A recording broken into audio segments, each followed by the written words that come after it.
We're always chasing it, money. We work, we hustle, we dream of striking it rich. But what is wealth, really? Is it the number in your bank account the size of your house? I'm here to tell you it's not. True wealth is far more valuable, far more liberating. It's about something money can't buy outright. Time and freedom. Time to spend with loved ones, to pursue passions, to simply be. Freedom from the daily grind, from financial stress, from the limitations a lack of money can impose. Money is just a tool, a means to an end. It's the fuel that powers our ability to live life on our terms.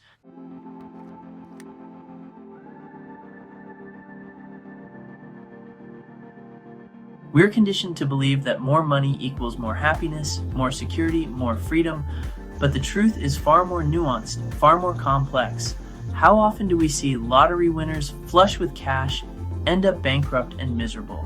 How often do we see celebrities with mansions and sports cars fall victim to addiction and despair? Money in and of itself doesn't guarantee happiness or fulfillment.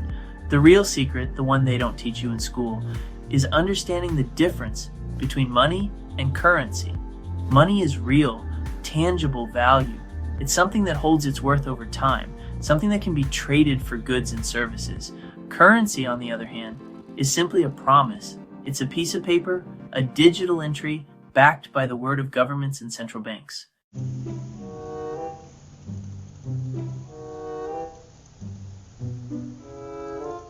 This brings us to the precarious state of our current financial system. We're facing a global currency crisis fueled by reckless monetary policies and unsustainable debt levels.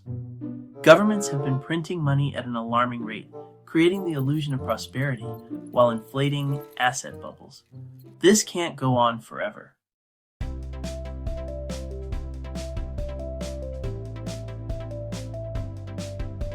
Remember that feeling when the skies darken, the air grows heavy, and you just know a storm's brewing? That's the feeling in the air right now, a financial storm of epic proportions. We've had warning signs before, the dot-com bubble, the housing crash, but this time feels different, bigger, scarier.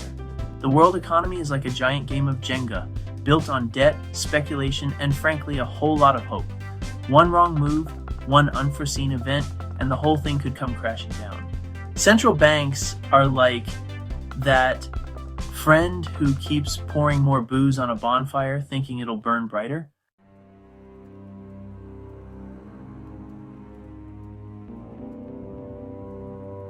Financial crises aren't accidents, my friends. They're not random acts of nature like a hurricane or an earthquake. They're engineered events carefully orchestrated to transfer wealth from the many to the few. Think of it like a magic trick, a grand illusion. While your attention is focused on the shiny objects, the latest tech stock, the booming housing market, the real action is happening behind the curtain. Politicians and central bankers, working hand in glove with Wall Street titans, create the conditions for these crises.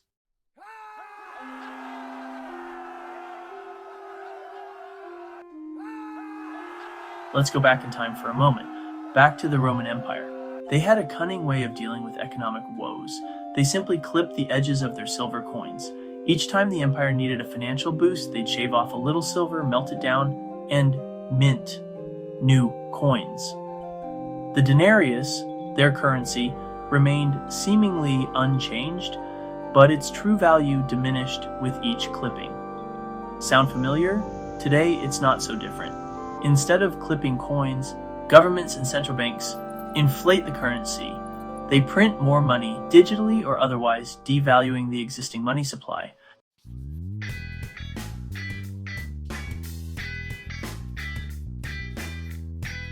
Imagine a giant pie representing all the wealth in the world. During a financial crisis, the pie doesn't actually shrink. It might get a little messy, a little rearranged, but the total amount of wealth remains relatively constant. So, if the pie isn't getting smaller, where's all the wealth going? Here's the cold, hard truth. During a crisis, wealth is transferred. Those who understand the game, those who see the crisis coming, use it as an opportunity to buy assets at bargain basement prices.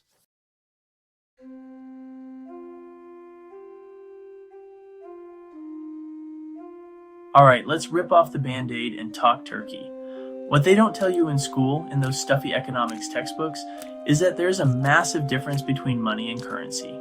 We throw these terms around interchangeably, But understanding the distinction is crucial to seeing through the matrix, to breaking free from the system's grip.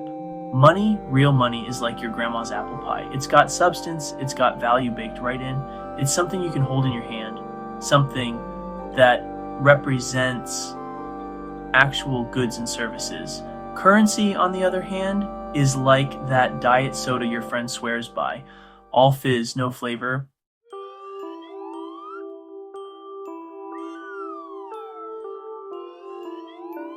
Imagine a giant carousel spinning round and round. Each horse represents a different currency. The dollar, the euro, the yen, the pound. They're all on this merry-go-round going up and down, seemingly at random. But here's the thing, the ride is rigged. The folks who run the carousel, they control which horses go up, which ones go down, and guess what? They're not playing fair.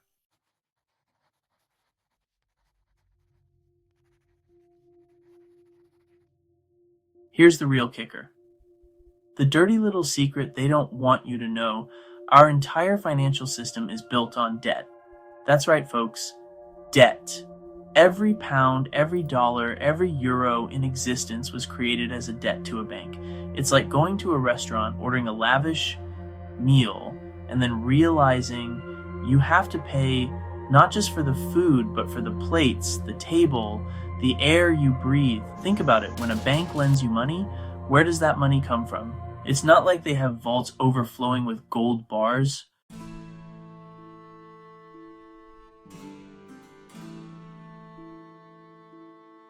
Let's travel back in time, folks. Way back. Before iPhones, before Bitcoin, before even paper money.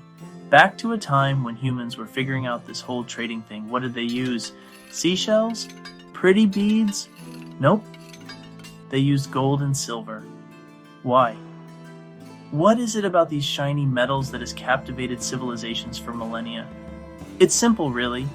Gold and silver possess qualities that make them uniquely suited to be money. They're rare, but not too rare. They're durable. They don't corrode, they can be melted down and divided.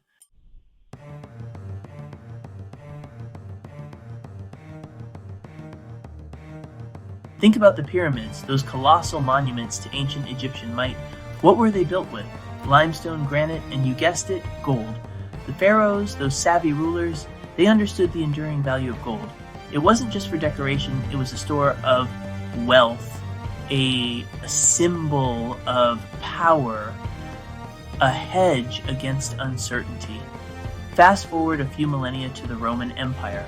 Remember the denarius we talked about? For centuries, it was a silver coin, a reliable measure of value across the vast Roman world.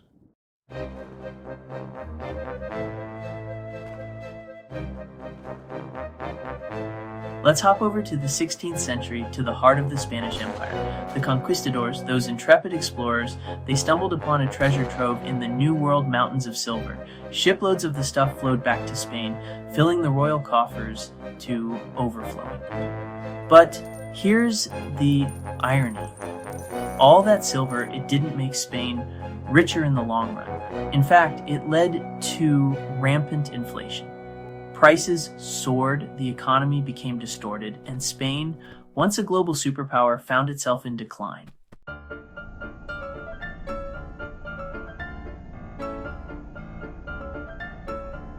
Fast forward to 1971. Richard Nixon, bell-bottoms in full swing, made a fateful decision. He severed the dollar's link to gold. No longer would you be able to exchange your dollars for shiny yellow metal at a fixed rate. The dollar, the world's reserve currency, is now floating free, backed by nothing more than the full faith and credit of the US government. This, my friends, was a seismic shift.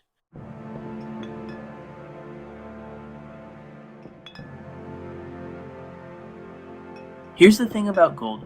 It doesn't care about your political affiliations.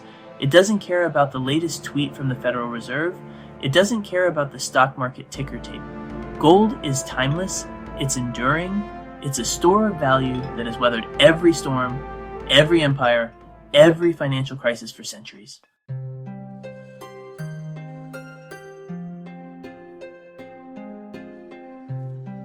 Let's talk about trust, folks. Not the kind you have with your grandma who always slips you an extra biscuit. but the kind you're supposed to have in something called fiat currency. Sounds fancy, right? Like something out of a Shakespearean play. But strip away the jargon, and it boils down to this blind faith. Fiat currency is like that friend who keeps borrowing a $5 and promising to pay you back next time. It's backed by nothing tangible, no gold, no silver, just the word of governments. They tell you this paper, these digital entries have value simply because, well, they say so. And for a while, maybe you believe them. But deep down, you know it's a risky gamble. Because history teaches us a harsh lesson. Governments, even the ones with fancy suits and impressive titles, aren't exactly known for their trustworthiness. They have this nasty habit of spending more than they take in, of printing money to solve problems they created in the first place. And when that happens, the house of cards comes tumbling down.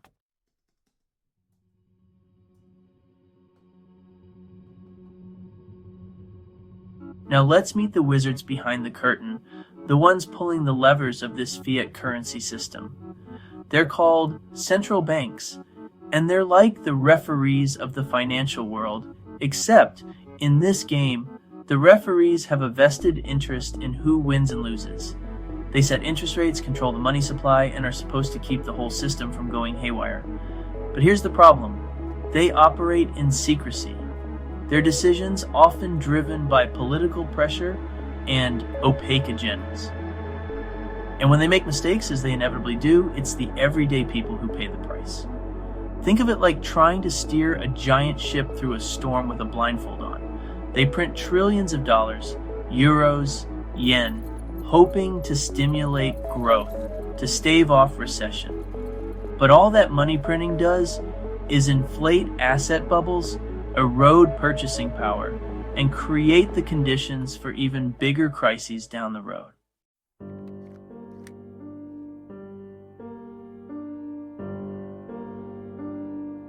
Now, let's talk about inflation, that sneaky thief that steals the value of your hard-earned money right out of your pocket. They tell you it's a natural part of a growing economy, a sign of progress. Don't buy it for a second. Inflation is a feature, not a bug, of a fiat currency system. It's how governments and central banks finance their spending sprees, how they transfer wealth from the many to the few. See, when new money is created, it doesn't magically appear in everyone's bank account equally. It flows first to those closest to the source, the banks, the corporations, the politically connected. This is called the Cantillon effect, and it's how the rich get richer while the rest of us struggle to keep up. They get to spend the new money first when prices are still low. By the time it trickles down to the average Joe, the cost of everything has gone up. It's like showing up late to a party, only to find all the good snacks are gone.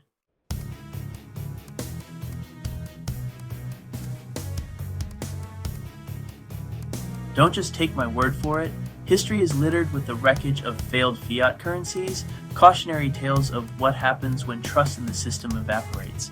Remember the Weimar Republic in Germany? Hyperinflation so out of control, people needed wheelbarrows full of cash to buy a loaf of bread. Or how about more recently, Zimbabwe? The government printed so much money it became practically worthless. People were using trillion-dollar bills as wallpaper. And let's not forget Venezuela, a country blessed with vast oil reserves, now facing economic ruin as their currency collapses. These aren't isolated incidents, folks. They're stark reminders that fiat currencies, no matter how powerful the government that issues them, are ultimately built on a foundation of sand. And when the tide comes in, as it always does, the whole thing can wash away in an instant.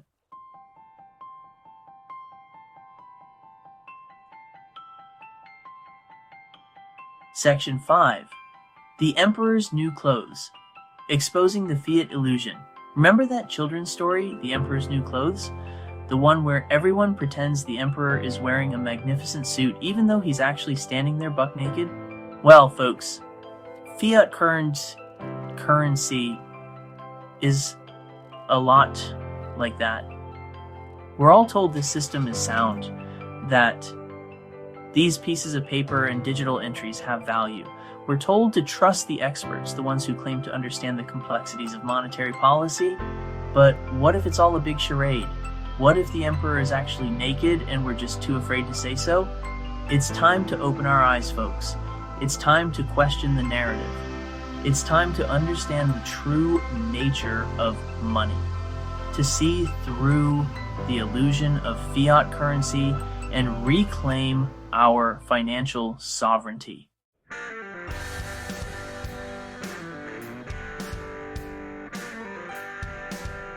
Section 1, Quantitative Easing, a band-aid on a bullet wound.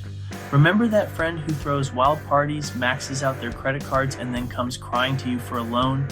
Governments are kind of like that friend. They spend recklessly, rack up mountains of debt, and when the bills come due, they pull out their secret weapon. Quantitative easing. Sounds technical, right? Like something you'd need a PhD in economics to understand. But strip away the fancy jargon, and it's pretty simple. Money printing on steroids. Central banks, those financial wizards we talked about, create trillions of dollars, euros, yen out of thin air and inject them into the financial system. They tell us it's to stimulate the economy, to prevent a collapse, but it's like trying to cure a hangover with more booze. It might feel good in the short term, but the long-term consequences are brutal. See, all that newly created money has to go somewhere. It floods into the stock market, the bond market, the housing market, inflating asset bubbles to dizzying heights. The rich get richer, the already inflated get even more inflated, and the rest of us are left wondering why our paychecks don't stretch as far as they used to.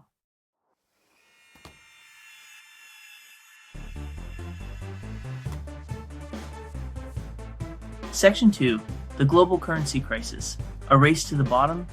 Here's the thing about this whole quantitative easing game. It's not just one country doing it.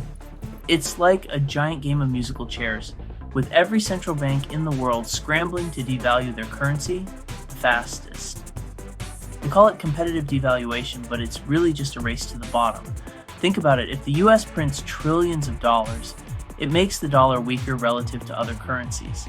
That makes US exports cheaper, which sounds good on paper, but it also makes imports more expensive, which hurts consumers. So what do other countries do? They fire up their own printing presses, trying to keep pace with the US and maintain their export competitiveness. It's a vicious cycle, a global currency war that nobody can win. And the biggest losers? The ones who play by the rules, who work hard and save their money in those increasingly worthless fiat currencies. Their purchasing power erodes, their savings dwindle, and they're left holding the bag while the financial elite make off with the loot.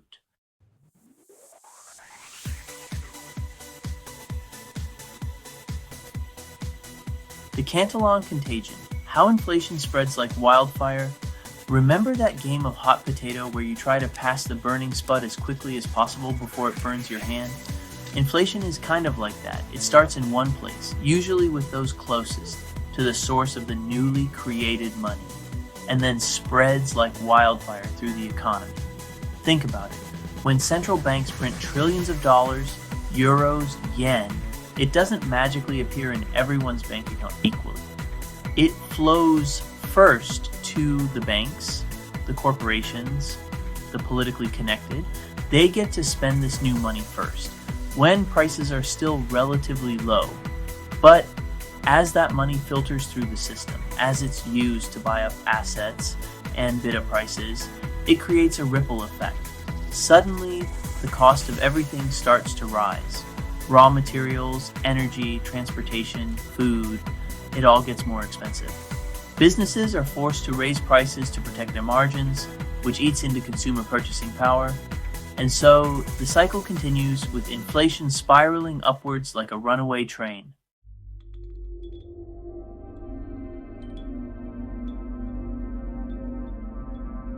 The debt trap, a never-ending cycle. Let's talk about debt, folks. Not the kind you rack up buying a round of drinks for your mates, but the kind that keeps governments and central banks awake at night. The kind that's grown so large it casts a long shadow over the entire global economy. See, here's the dirty little secret about our current financial system. It's built on a foundation of sand, a mountain of debt that grows larger with each passing year. Governments spend more than they take in, running massive budget deficits. Central banks print money to buy up that debt, keeping interest rates artificially low. And the cycle repeats ad infinitum. It's like being stuck on a treadmill that's going faster and faster. You have to keep running just to stay in the same place. But eventually you get tired, you can't keep up, and that's when things start to unravel.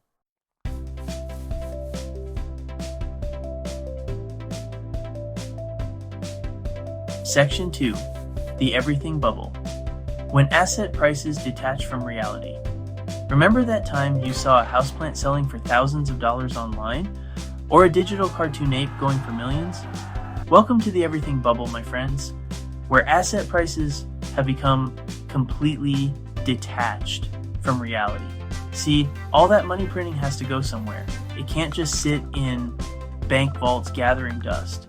So it flows into financial markets, inflating asset bubbles to unprecedented proportions. Stocks, bonds, real estate, cryptocurrencies, everything seems to be going up in value. But it's not real growth, folks. It's all smoke and mirrors, a giant game of musical chairs, orchestrated by central bankers with their fingers on the money printing button. And here's the thing about bubbles, they always burst. It's not a matter of if, but when. And when this one pops, it's going to be a doozy.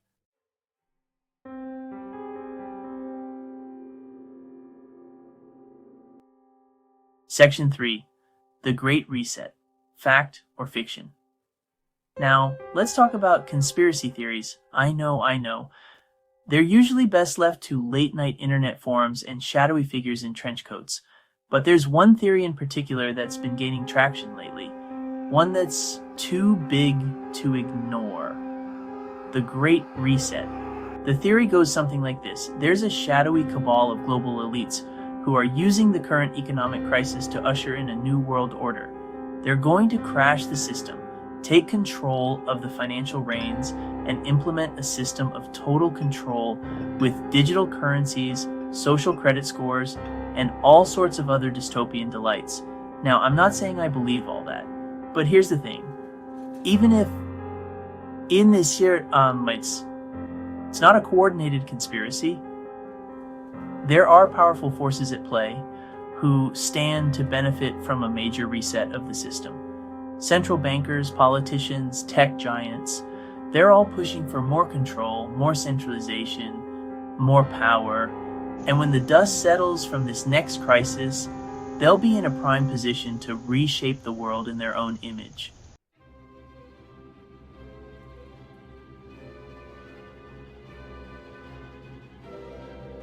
Section 1.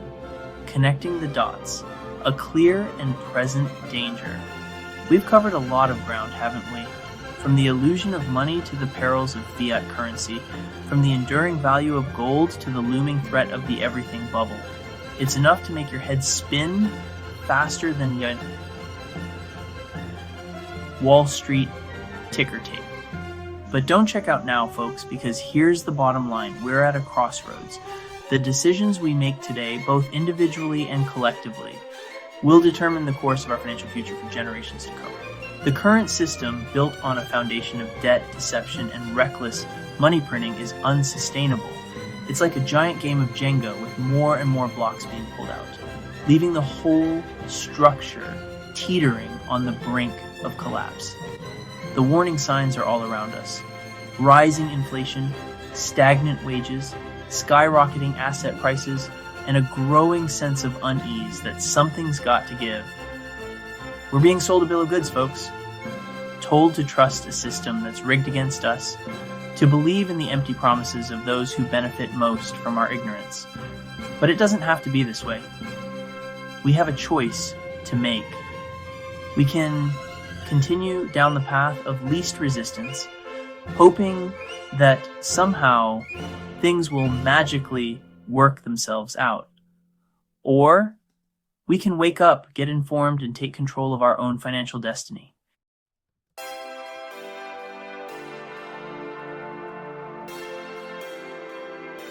Section 2. Charting your course. Protecting what you've earned. So what can you do?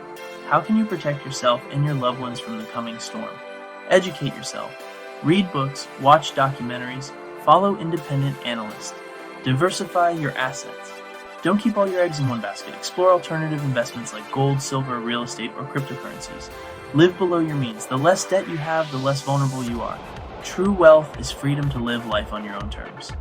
Use money as a tool to create a life of meaning and purpose. The future is unwritten. Let's make it a good one.